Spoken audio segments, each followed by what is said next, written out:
Hey, it's Mr. Johns. Welcome to this first episode of Lego Mountain Downhill Diecast Raceway. And this is really kind of a behind the scenes before anything really takes off. So we're talking about downhill Hot Wheels car racing.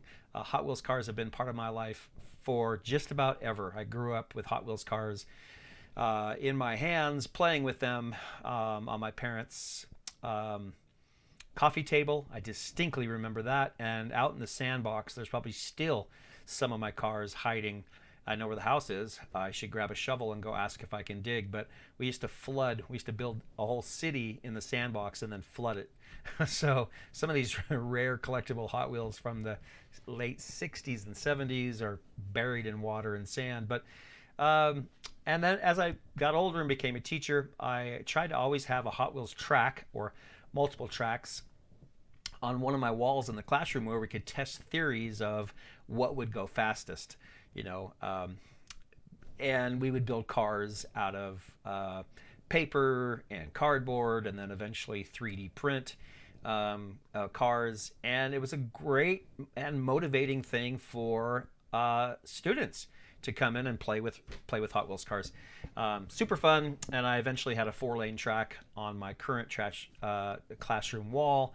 And then I discovered that Hot Wheels downhill racing is actually a huge thing online, and there are people who are making a living off of it. And we're looking at a picture right now of a guy named 3D Bot Maker. He is kind of the king of this phenomenon, which is weekly videos and with different racing series, and people send him cars and they get to race on his track against other people and their cars. What a great idea, right? Because the cars come in, he doesn't have to pay for them.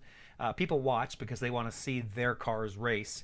He stumbled across something that just was perfect, and during the coronavirus pandemic, people were home and surfing the internet, looking on YouTube, and I'm sure that really helped his channel explode. So, looking at this picture, I'm thinking, wow, that is so cool. These are two different tracks he's got in his garage, and it's basically converted into a video studio and a shop, and just super cool, right? And if you haven't checked out his stuff, definitely watch his channel. Go to his channel, subscribe to his channel.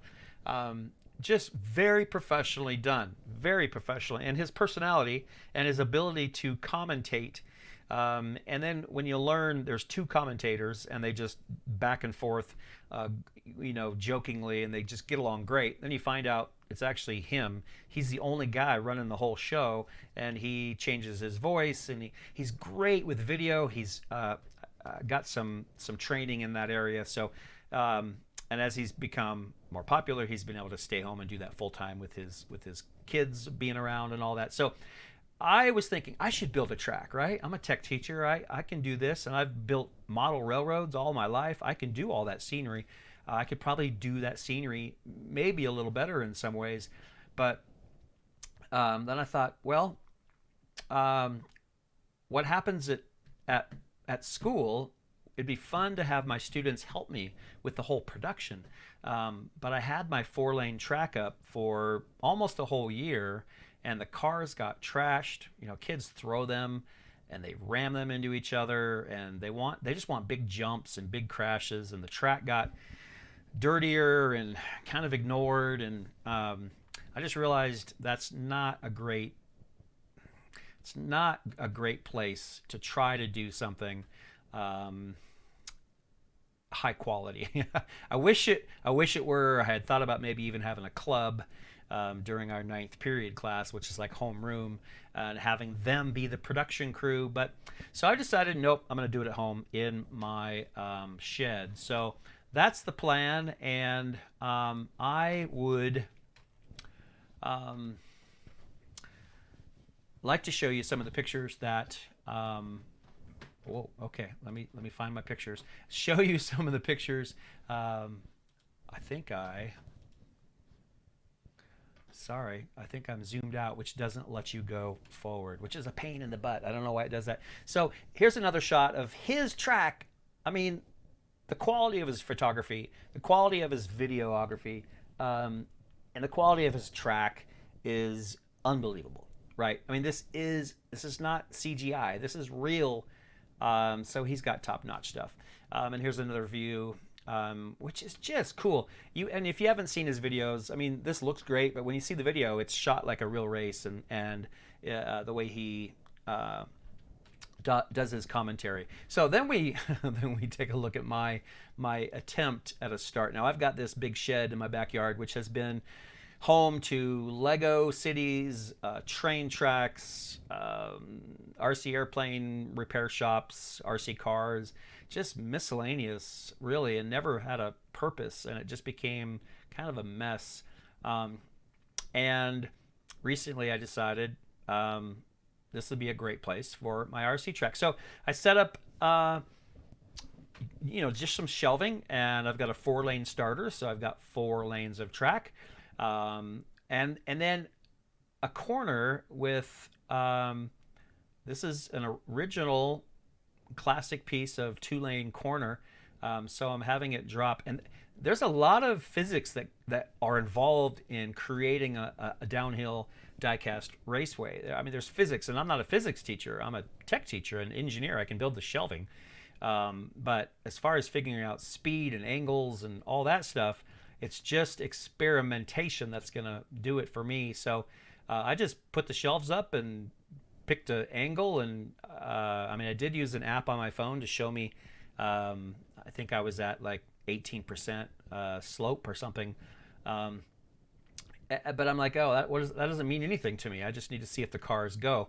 So there's a lot of questions here. Do you want the cars to jump? Do you want them to go really fast? Do you want them to go slow? Do you want them to go through a loop? Do you want them to, and so here's a better look at my shed. And it's not huge, but it's definitely big enough for some Hot Wheels track. I immediately thought, okay, no loops. That's just asking for trouble. But I do have a 4-lane to 2-lane transition piece of track that came. I modified it. You can see some little orange rectangles here. There were some little flippers that whichever car got there last, it would be flipped off, which was interesting. So I took that out, took it apart, and filled those pieces, and now that track's worth nothing. I probably could have sold it. But the transition was 4 to 2 and then to 1. That just made perfect sense to me. And then it would come whipping around this corner into another type of track. So what happened was cars always crashed at this transition. They would get there pretty close to the same time, and they would crash almost every time. And the purpose of a good downhill diecast raceway is for most or all of the cars to get to the finish line. Almost every time, I would say 95% of the time, I want all the cars to get there, whether that's 2 or 4. So unfortunately, I had to get rid of the transition and just go pure 4-lane track. So let me show you the corners. I was also having some really bad problems with that corner. So once I went to 2 lanes of track, which was better, there was no transition. Both cars would go straight down that first section, and they would fly into the corner, and I was using this lower right corner piece. And again, here's another classic piece of Hot Wheels track that I paid good money for. I don't know what, 40, 50 bucks probably, thinking that would be great. It's divided. It's a 2-lane corner. And just about 95% of the time, one of the 2 cars would crash in that corner. It's a really sharp corner, made probably for some kind of Hot Wheels track that they just went around and around and around with the little launching, electronic launchers. And either it was a figure 8 or it was an oval. And that's not really what I'm looking for. Up in the upper right corner, this is Fat Track, which originally was what I was going to use. And so I collected some. Again, I probably paid 40, 50 bucks. I have, I think, 2 of these corners, and they're really wide. You can even see there's 3 connectors on the end of that. So I don't know how you do that when you have 2 lanes of track or 4 lanes of track. It doesn't work.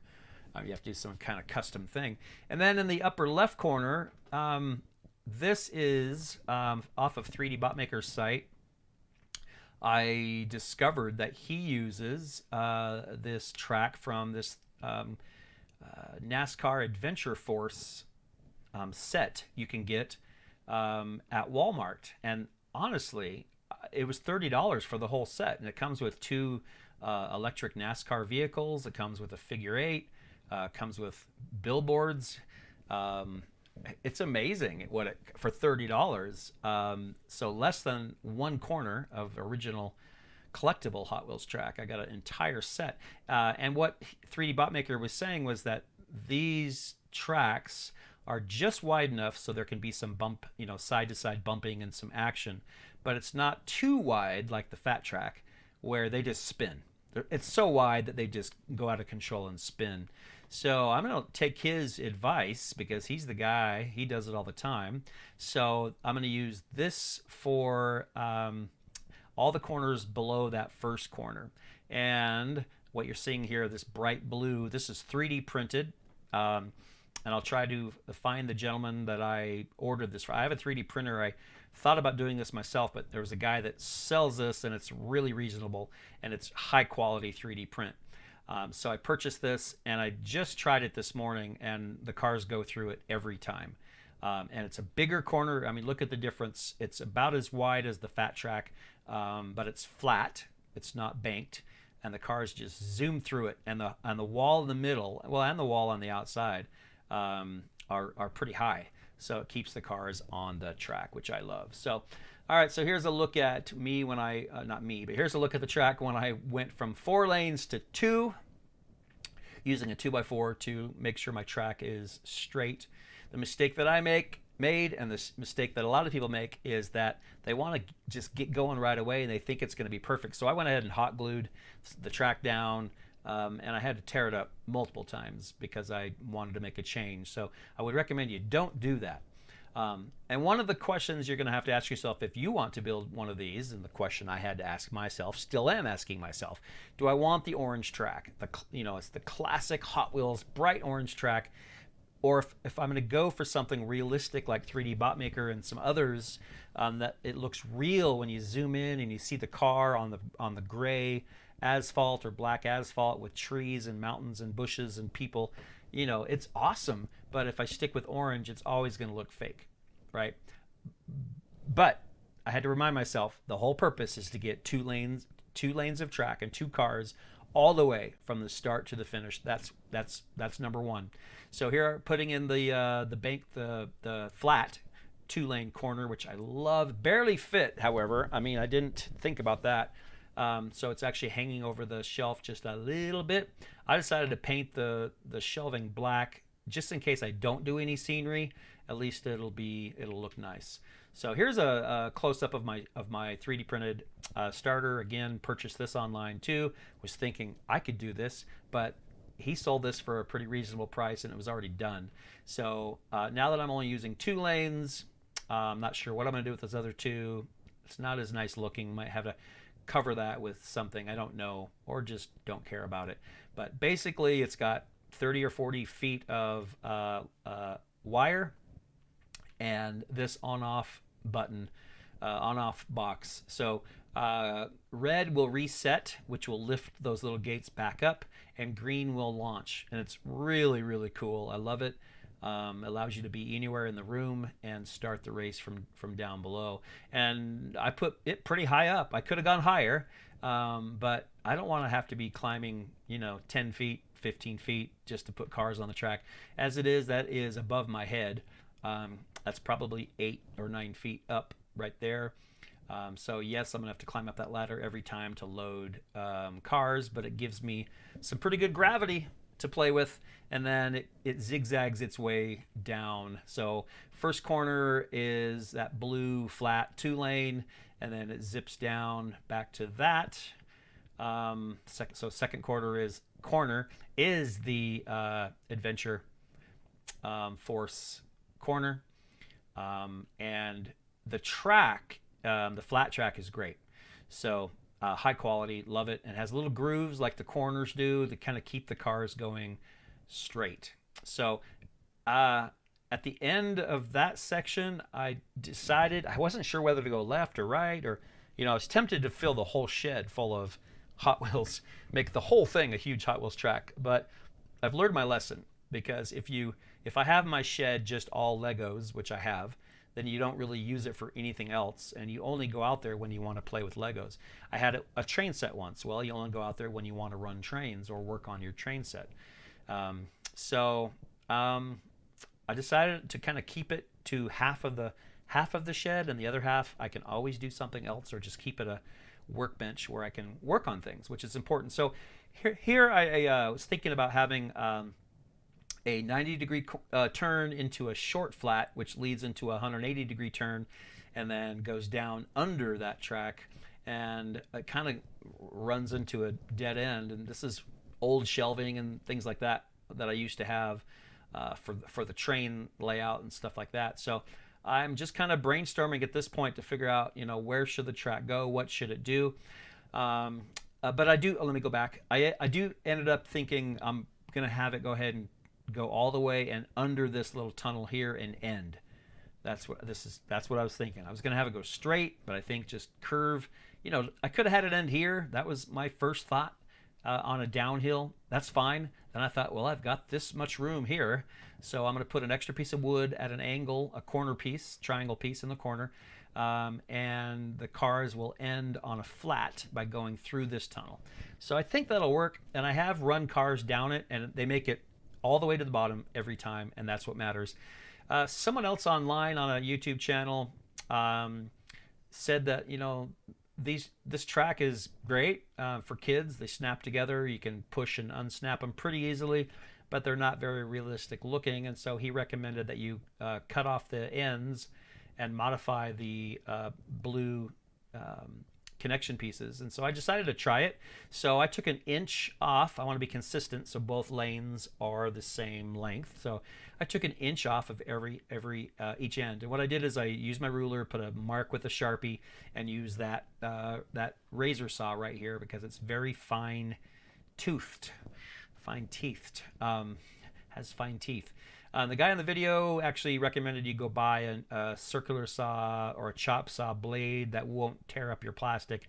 But I'm like, that's great, but I have razor saws already, and I can spend 10 or 15 minutes cutting track. So, and then again from this person online, he recommended, well, you can still use these same connectors, just use snips and cut out the middle part, and you can still slide them together. And even though these aren't lined up straight, but it shows you the difference. Without those blue tabs, they look better. Whether I paint it or not, they at least look better. Down below, I've taken a piece and just sprayed it once or twice with some gray, trying to decide, do I want to paint the track and make it look like gray roadway? Now, so here's where I'm going with this and why this is called Lego Mountain, because I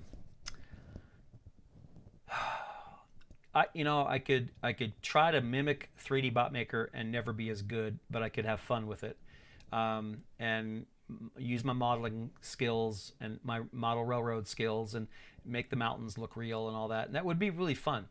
But I have Lego buildings that they're just taking up room. This is actually in a spare bedroom, and each building has lights, and they're beautiful. I should have taken a picture. When they're all lit up, they're amazing. But they're just sitting in this spare bedroom, and I don't have any more room. I've got 2 shelves of them, and I'm thinking, well, wait a minute, why don't I combine my 2 hobbies? And so I thought, well, it's exactly opposite of making it look realistic. So I put a Lego, I think it's the Black Pearl, the pirate ship from Pirates of the Caribbean, just next to the track to see scale-wise, and there's a haunted house in the corner. And then I thought, well, I got Santa's workshop. I can put it way up high. Then I thought, oh boy. So this is how my brain works. And then it was like I was in third gear, really motivated to get home from work every day and on the weekends to play with this idea. Because I like the building and the planning. Honestly, when I finish this, I'll probably get bored of it. That's the way it works. And then I'll want to tear it down and do something else. I've done that all my life, and I've realized that's part of that obsessive compulsive personality. And I realized that's just me, and it's what I love. It's what I love. It costs me a lot of money and a lot of time, but man, I get really excited about stuff. I'm looking at this Santa's workshop thinking, well, it can't be at an angle, right next to the track. I'm gonna have to build a foundation that makes it level.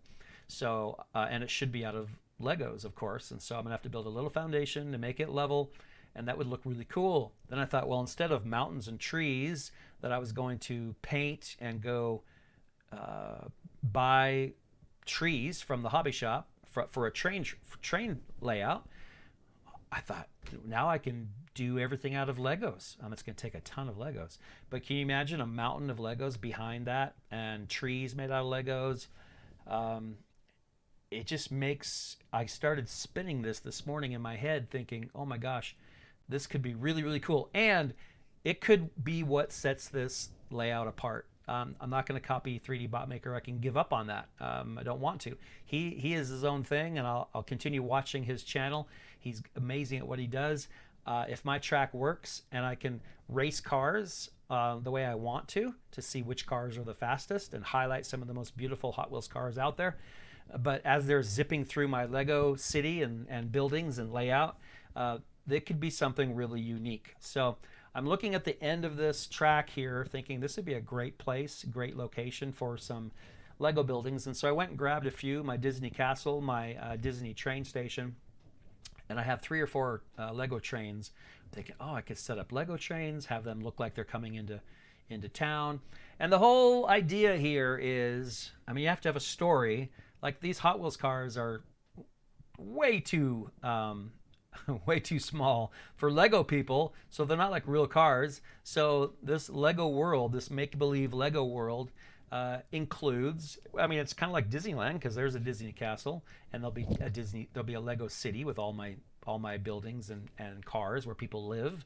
But part of the amusement park will be that these Lego people, the minifigs, love to watch downhill cars, whether they're remote control or whether they're like kind of a big Pinewood Derby car, or whether they're actually like go-karts for their kids.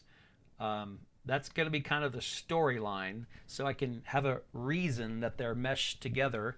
But once I build the backgrounds and all that, and so now the orange and blue track is perfectly fine. I don't think I really need to worry about realism because the Legos are not known for that. So anyway, welcome to this first episode. Stay tuned because eventually there will be races and scenery, and you'll see a lot of changes as I progress. So tune in again to Lego Mountain, the downhill diecast raceway. For now, Mr. Johns is out.